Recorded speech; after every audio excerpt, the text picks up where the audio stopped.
What is up, everybody? It's me, Anthony, here to talk to you guys about another TV series. And this time, we're talking more sci-fi.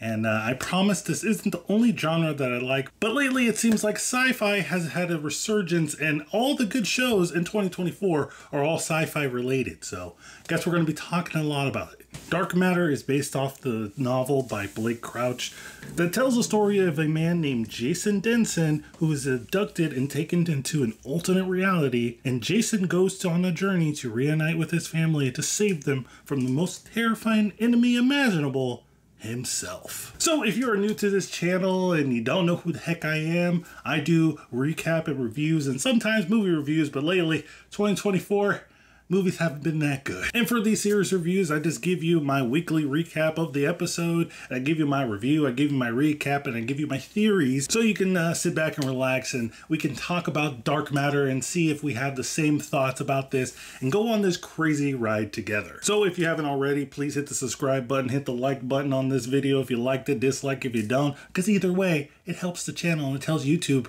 hey, this guy's doing something. So without further ado, let's get into the recap of episode 1 of Dark Matter, titled, Are You Happy in Your Life? So the episode starts out with our lead character Jason coming out of a black box, and he starts to look around at what seems like an abandoned warehouse. Soon after that, the title screen plays, and the show is wasting no time at confusing the hell out of us. We then jump to Jason getting ready for work as we are introduced to his wife Daniela and his son Charlie. While driving his son to school, Jason gets a call from his friend Ryan Holder, who says that he has won the Pavia Award and that he wants Jason to celebrate with him. After work, Jason goes to a storage unit where it looks like he conducts his experiments. He then pulls out a small vial that has some sort of purple substance in it. And we'll talk more about this scene because I think that this scene is like the biggest clue on what the heck is going on in this entire series. So we'll get to that part in the theory section of this video, so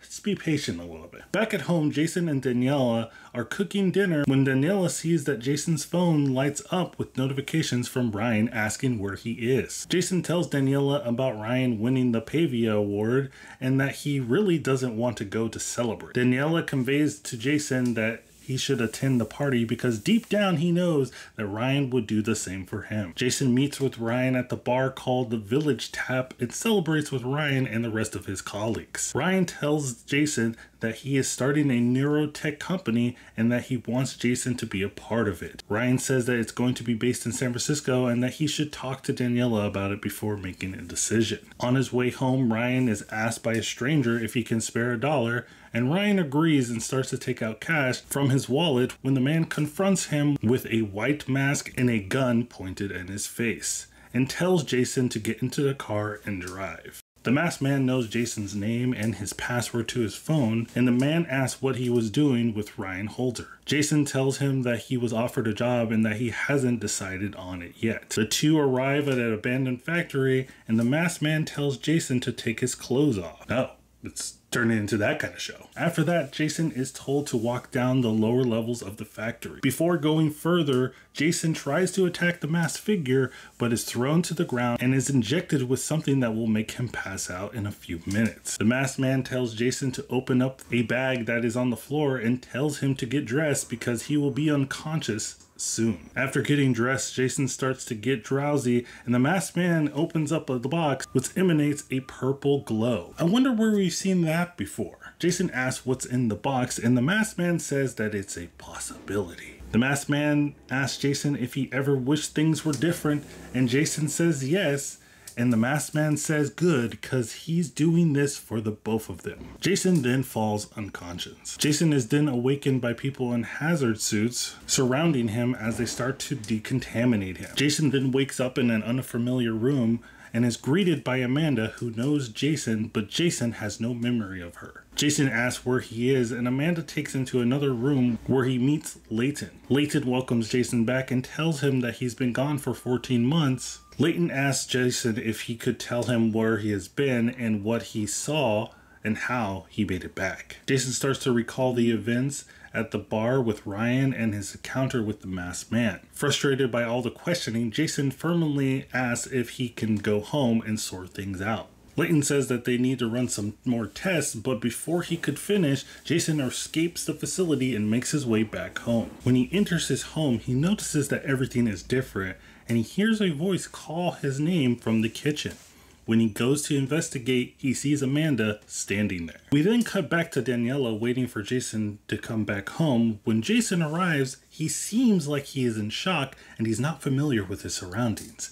That's because he's an imposter. Daniela tells Jason that she is upset with him because he didn't answer her calls or texts, and Jason tries to apologize to her by giving her a kiss, but for a second she could feel that something is off. And this is where I literally was yelling at my screen saying, you know he's different. You know he's an imposter. Like she could hear me, but she can't. But I was trying at least. I was trying to warn her. Also, from this point on, now that we know that there is two Jasons and two different realities, I'm going to call the Jason that's in the universe with Daniela Evil Jason. And then we're going to call the one that switched the realities with Evil Jason Good Jason. At least for now, because you know with these kind of shows, if it's anything like the show Constellation, which you can go check out, by the way, over here, did a whole recap for the entire season 1. But if it's anything like that, then me saying that this person is evil and this person is good, it's not going to last very long. Jumping back to Good Jason, he starts to question Amanda about why she is here, and she says that she lives here with him. Still in shock, Jason starts to look for his wife and son, but every room he enters in the house is totally different from what he remembers. Amanda gets a call and she tells the person on the phone to let her talk to him first, but there's no getting through to Jason as he sees Layton and others surround the house. Jason escapes before Layton and his men could get him, and Jason starts to run away through the streets. Meanwhile, Evil Jason is busy getting busy. Oh, okay. I see what you did there. When Daniela notices that Jason's arm is wrapped up and asks him what happened. And Jason responds by saying, "You wouldn't believe me if I told you." Yeah, the show just did that. And that is the end of episode 1 of Dark Matter. Now, what do I think about this series so far? Just one episode in, my initial thoughts after watching it.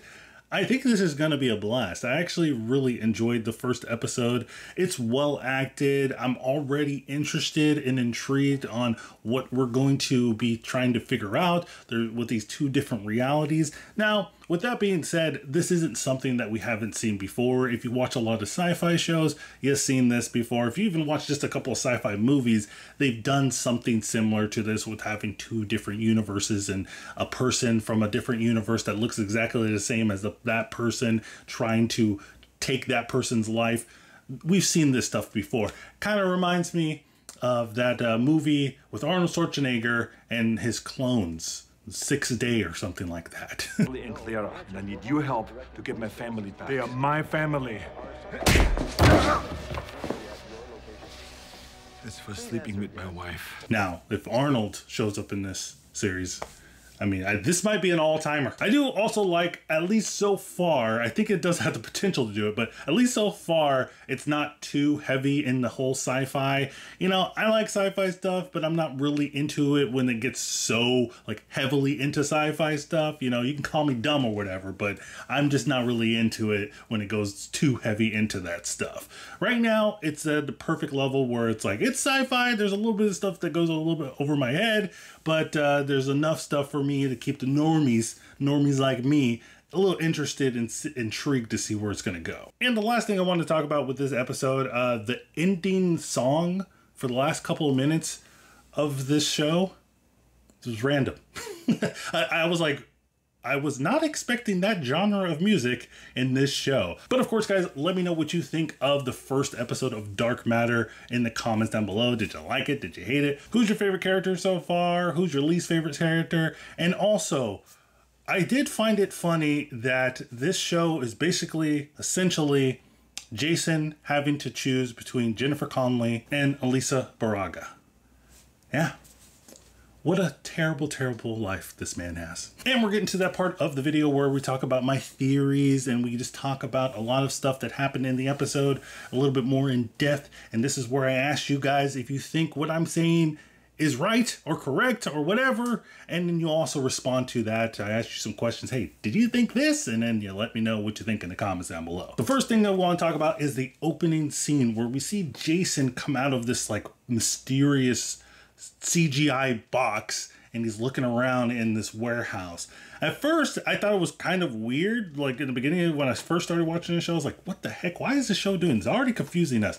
But then as the show goes on, I start picking up on things and seeing things. Ah, okay, we're dealing with two different Jasons. So that automatically made me think the first Jason that we saw, the first time we saw Jason, that was evil Jason. And he's coming out of this time travel, time reality, splitting device, whatever, and going into good Jason's reality. So that right there, I was just like, okay, things are getting crazy. So what do you think about that? Do you think that that was evil Jason coming into a different reality?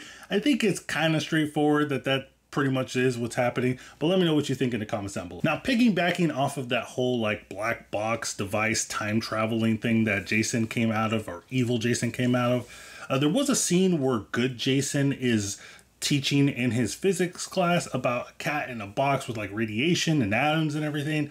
And I think that theory or that example that he's giving is what evil Jason used in his reality. Like he made some kind of time traveling device that is similar to what good Jason is talking about in his classroom, and he found a way, like he broke the code or something like that.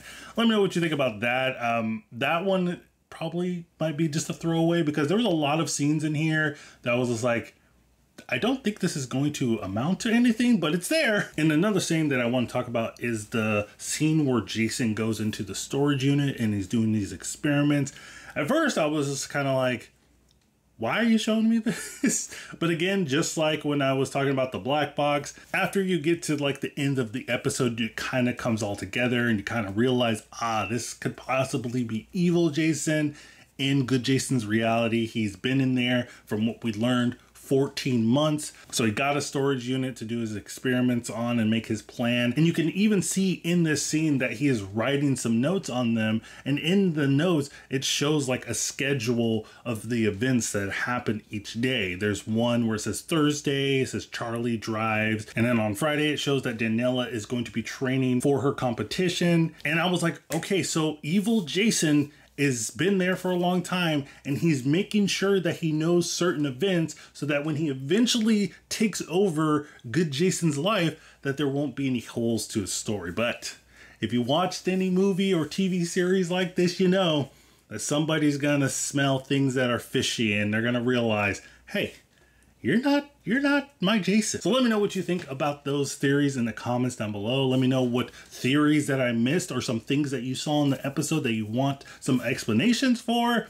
Hopefully people in the comments can explain to you. No spoilers, guys. I know this is based off a book, so a lot of you probably are coming here like, I've read the book, I know everything, and you have to know everything that I know. It's not going to be the case. And so be respectful for people in the comments down below. You know, just don't do any spoilers for episode 1. I will be doing episode 2 recap tomorrow. That's coming. I don't like to do the whole episode 1 and 2 combined into one video because I feel like, why are we going to do that? I just do one video for one episode and one video for next. So we can just talk about that one episode in entirety and I can just pick apart all of it in one and not have to rush out one video with the first 2 episodes. But as always, guys, thank you so much for checking out my channel. Don't forget to like and subscribe to the video if you haven't already. And thank you guys so much for all the support that you've been giving me lately. I'm excited to be back and doing some recaps because it's been a long time. I'm happy that there's a show that I actually want to talk about that's coming out. So thank you again, guys. And remember, keep watching.